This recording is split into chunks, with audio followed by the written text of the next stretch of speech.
Good to see you today. Appreciate you joining me. We're going to be looking at Hagar and Ishmael today. Our hymn is called This Is Not My Place of Resting. This is not my place of resting, mine's a city yet to come. Onward to it I am hastening, on to my eternal home. Appreciate it, Lee. Verse 2. In it all is light and glory, o'er it shines a nightless day. Every trace of sin's sad story, all the curse hath passed away. There the Lamb our shepherd leads us, by the streams of life along, on the freshest pasture feeds us, turns our sighing into song. Soon will pass this desert dreary, soon we bid farewell to pain, never more are sad and weary, never, never sin again. Lovely hymn. Genesis 16, verse 1.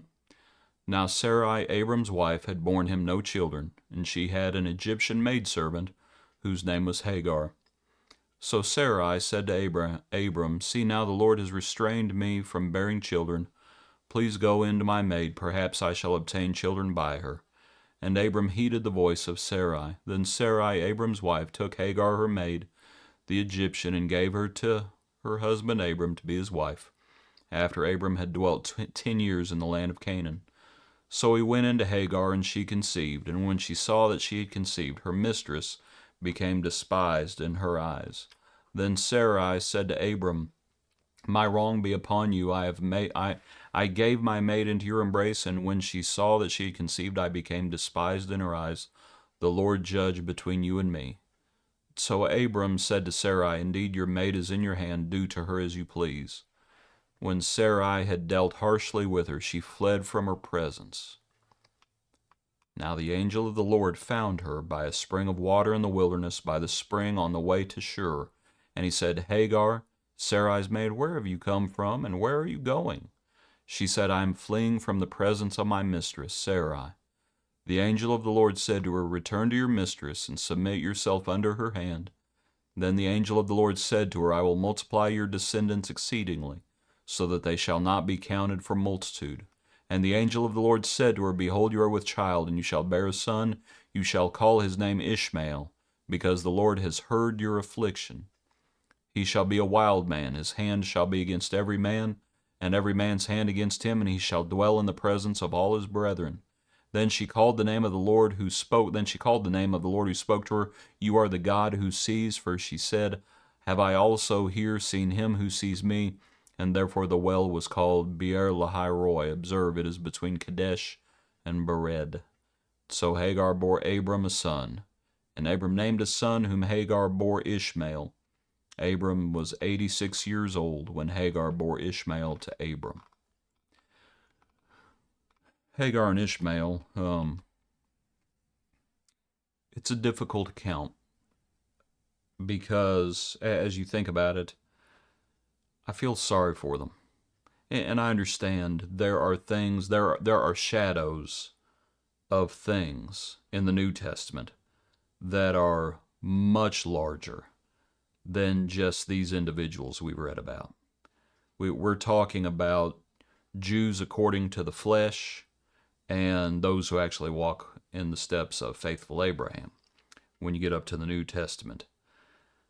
But here, as we think about our account, and we think about Hagar fleeing, as I said, you feel sorry for them.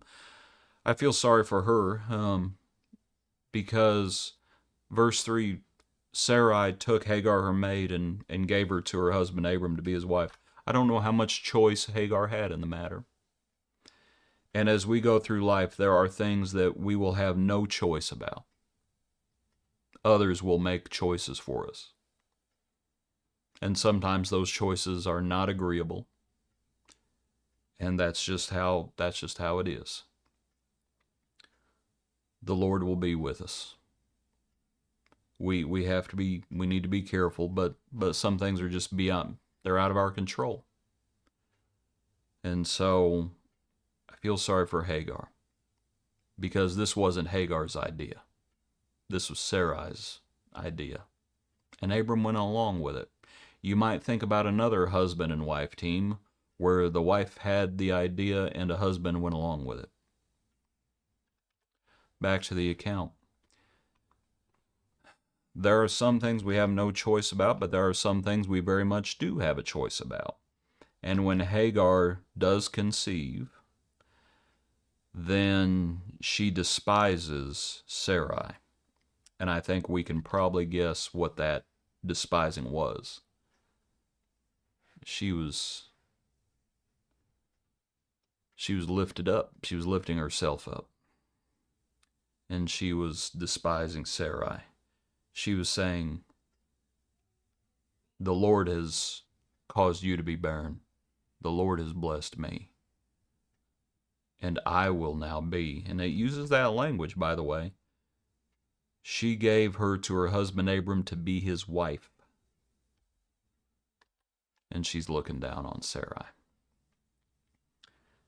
Some things we don't have a choice about. Other things we do have a choice about. And we need to choose humility. We need to choose kindness. We need to choose the Lord's ways. We need to be very careful about how we treat others. We need to be very careful. Even those who may have used us, we need to be very careful how we think about them and how we treat them. Now, Sarai then dealt harshly with her. And we need to recognize that sometimes people will just mistreat us. Maybe you don't think Sarai was wrong in mistreating her, in dealing harshly with her. I think she was. I don't think Hagar was right to despise Sarai, but I'm not sure about Sarai dealing harshly with her. And the bottom line is, people will deal harshly with us in our life. And it's a sad thing, but it happens. And I bet that was real awkward when Hagar came back. But you know, when Hagar leaves and the angel of the Lord finds her, and the angel of the Lord says what he says, return to your mistress, submit yourself, I will multiply your descendants. The angel of the Lord said to her, behold, you are with child. We know what's going to happen in a couple chapters, or in a chapter 2. Let me take a peek, because we're going to have Hagar and Ishmael being driven out. And then let's see where that is.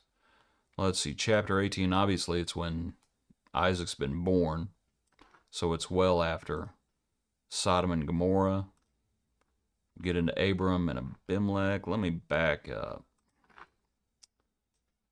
As God rescues Lot, God destroys Sodom, and I'm going to have to hunt for it because I didn't write it down. Abram and Abimelech. You might also follow a thread of there's a well. I didn't go nearly far enough, pardon me. Okay, the birth of Isaac. Now, as the child grows, and Hagar and Ishmael are going to be cast out. And again, this is a shadow of things to come.